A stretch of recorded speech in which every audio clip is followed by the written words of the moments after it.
At this point in time, almost any e-commerce brand out there relies on Performance Max when it comes to Google Ads. Sometimes more, sometimes less. But in this video, I want to share 6 important principles that decide whether you should completely rely on PMax, whether you should just use it a little bit, or maybe not use Performance Max at all. Because whenever we work with new clients at this point here at Cartlift, we notice that many of them completely rely on PMax, often more than they should. So in this video, I want to share those 6 principles, tell you what you should do so that after the video, you know whether you should run shopping, search, PMax, a mix, or something else. Without any further ado, let's get started. Let's start with the first principle, and that is PMax is never 100% optimized. Now, what do I mean with that? Well, PMax is a cocktail of all the other campaign types combined. So that means that PMax is nothing new in and of itself. It's simply a combination of all the others. So when you say my shopping campaigns aren't working, that's why I use PMax, or search is a bad idea, so that's why I use PMax,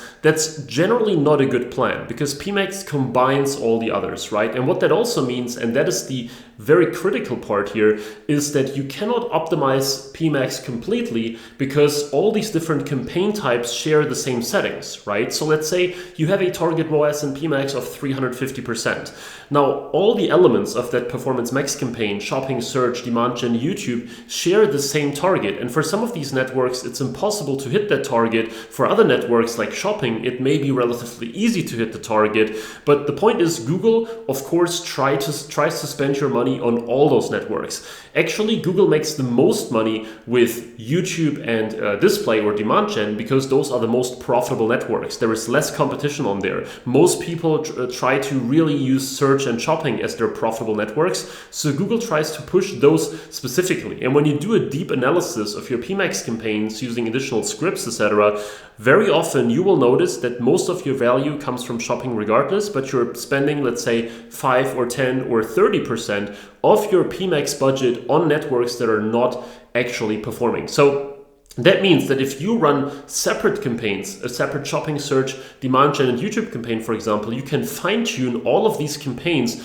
to the actual objective and to the actual network, which of course typically gives you way better results than simply using this one big cocktail that is actually a Performance Max campaign. Second of all, and I'm sure you were very familiar with that, is PMax is heavily limited when it comes to reporting. Yes, it is getting a little bit better now over time, but still you have almost no clue where the money is going to exactly and how the different assets are performing. And even when you just want to analyze the product performance or something like that, it's way more tedious and sometimes complicated than doing it in a basic shopping campaign, right?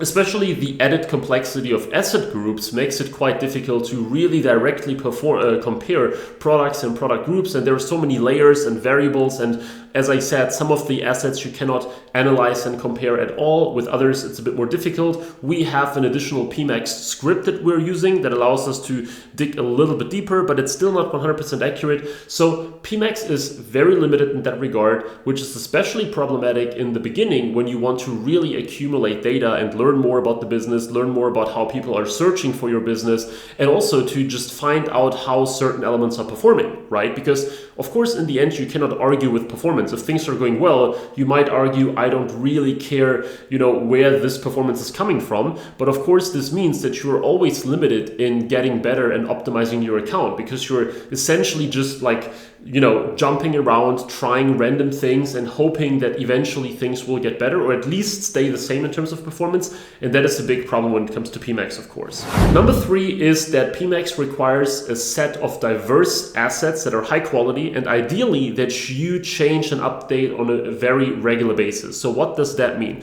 Well, when you run Facebook ads, right, or Meta in general, you normally have to regularly add new assets to avoid ad fatigue. If you have the same banner ad or the same video, the same UGC content piece that you're using for 2 years, eventually people will get blind for it. They simply won't care about it anymore, and you have to update it way more frequently. And that's one of the strengths of Google when it comes to shopping and search, that you don't really need that. But of course, the moment you jump into the demand gen and YouTube, which PMax will automatically include, of course, these same meta principles apply, and you have to refresh those assets as well. So when you run PMax as a business that is not really focused on asset creation, or that doesn't have the capacity to do it, or maybe you don't want to do it or whatever, or maybe your business isn't a good fit for highly visual assets, you will be at a massive disadvantage with PMAX because you think that it works in a similar way as shopping and search do, but in the end you still need those high quality assets that you regularly refresh. And of course you can run those shopping only Performance Max campaigns, and occasionally we do it too, but that's really not what PMAX has been designed for, right? PMAX hasn't been designed to game the system, try to make a shopping only campaign, remove the assets, and then run like a smart shopping campaign in disguise, so to speak. The point of PMAX is to add all these assets, all these different elements, and then blast your message sort of to the world and go for maximum volume. But that's of course not what you're doing when you run shopping only. So with PMAX, ideally, you need regularly test like new assets, high quality assets, not just white background, and that's an extremely important principle right there. Number 4 is PMAX requires a high budget. And don't worry, this is not just about the disadvantages of PMAX, because the next 2 points will actually be very important and big pro arguments for PMAX. But number 4 is budget, right? So you need to set aside a good budget for PMAX. Don't bother running PMAX campaigns for $10 a day, because then you split it among multiple asset groups, potentially multiple networks, multiple assets, multiple products. And that means that if you just have like a $10, $20, $30 per day budget, your money literally isn't contributing to any real learning, because there are simply way too many variables and layers and factors. So I always say $50 plus a day should be your minimum, ideally $100 a day plus. And of course, technically the more the better, right? But I think anything below 50 is very, very, very unlikely to yield the best results possible, and it will take a very long time to optimize the whole thing. So if you are a very small brand, don't just try to run some $10 PMAX campaigns and rather spend that money on shopping, for example. Let's talk about point 5 though, and that is PMAX is easy, at least on a basic level, and that's a big benefit of it, right? I don't want to bash PMAX because, as I said in the beginning, we spent millions of dollars on it just over the past 12 months alone, right? And it's in total, in terms of ad budget over the past year, it certainly has been among our most important and biggest campaign types, right? So it's super important, but there is a time and place for it. And if you, for example, say that you don't have much time to run your ads, or you don't have the skill, or you simply don't want to do it, and you don't have a gigantic budget, right? Which kind of contradicts the previous point that I made, but let me explain. If you say, for example, you have a $3,000 per month budget, which isn't super high, and you don't have the time, and you don't have the skill, and maybe you don't want to get like an outside agency or contractor like us on board, because $3,000 of course is a somewhat of an entry-level budget, let's say, PMAX can be a great choice, because at that point you may not need or want like the 100% performance, like squeeze every little percentage out of the whole thing. You might be fine with like the 80-20 kind of thing. You run a PMAX campaign, it's producing decent results, it could be a lot better, but you don't have, again, the time, the money, etc. to really dive into it. So in that case, PMAX might be a fairly good solution. Of course, it can still be tricky because of the whole issue, triggering your own brand searches a lot. A disproportional sort of amount of conversions will probably come from brand, as I said, right? So that's quite the problem. But still, if you say small budget, don't want to outsource it, let's run a PMAX, I'm fine with that.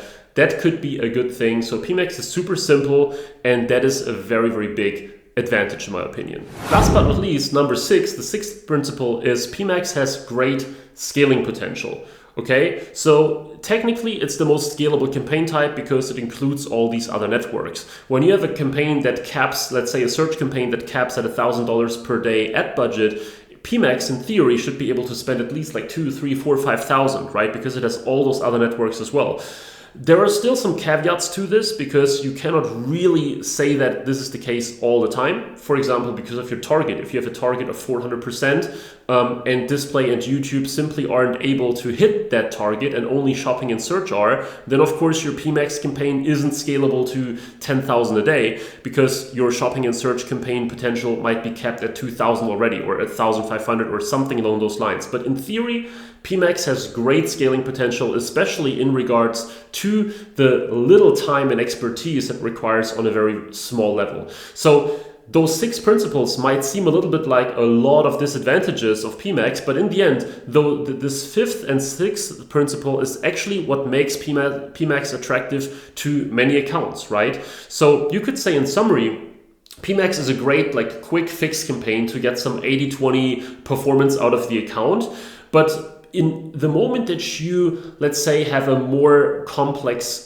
shop, a more complex brand, the moment that you really have to go the extra mile, the moment that you have a very high budget that you want to put to best possible use, the moment that you're in a very competitive space where many other brands try to sell something similar to what you sell. Remember, all of you have access to the same PMAX campaigns, right? So if in order to really separate yourself, go the extra mile, hit a higher ROAS, be able to scale more, you need to at least not use PMAX exclusively, but ideally you want to really think about, okay, what do I need PMAX for specifically, right? Not like, okay, how many other campaigns do I need, but rather, do I need PMAX in the first place? And I can tell you that even our biggest clients, like spending about $200,000 a month, yes, we use a lot of PMAX for them, but we also use a ton of like shopping, search, and all the other things, right? Because we are thinking more and more, okay, how many of our campaigns can be non-PMAX so that we have full control on optimization and scaling, etc.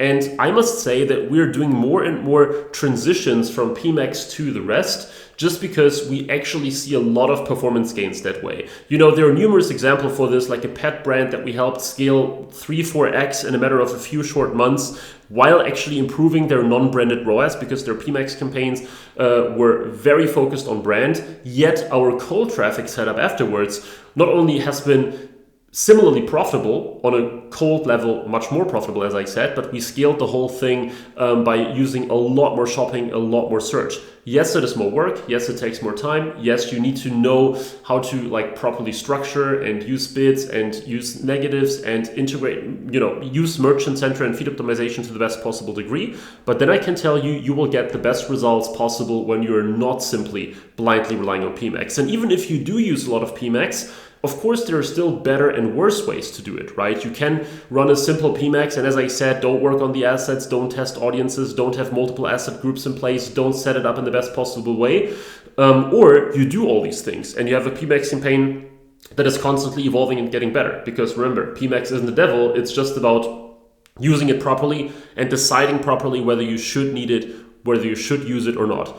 So if you now came to the conclusion after watching this video that PMAX probably isn't perfect for you, and maybe you have some budget to really go the extra mile with Google, you could check the link in the description where I would go ahead and make a full Google Ads profit roadmap for you. This is a fully free video where I go through your store. I don't even need access to your Google Ads account. And I tell you whether, first of all, PMAX is the right choice for you and how I would go about scaling your brand. But I would also give you a step-by-step game plan, a step-by-step roadmap for how I would run your ads. And if you are happy with it, and if you think, hey, that sounds amazing, we can talk about how we here at Cartlift can actually help you grow your sales, grow your Google Ads sales for your e-com brand properly. Or you just say, hey, do you know what? I take the roadmap. Thanks for the input. I try to implement it myself. So you see, you have nothing to lose. But if that sounds interesting, make sure to check the link in the description so that your account can actually grab more cold traffic, Google Ads sales, and basically so that you can separate yourself from the competition, who I know will probably use PMAX by far the most, okay? So thank you very much for watching. If you enjoyed this video, please leave a like and please subscribe to this channel for more Google Ads and performance marketing content for e-commerce. And with that being said, thank you very much. I look forward to see you in the next video again. Bye-bye.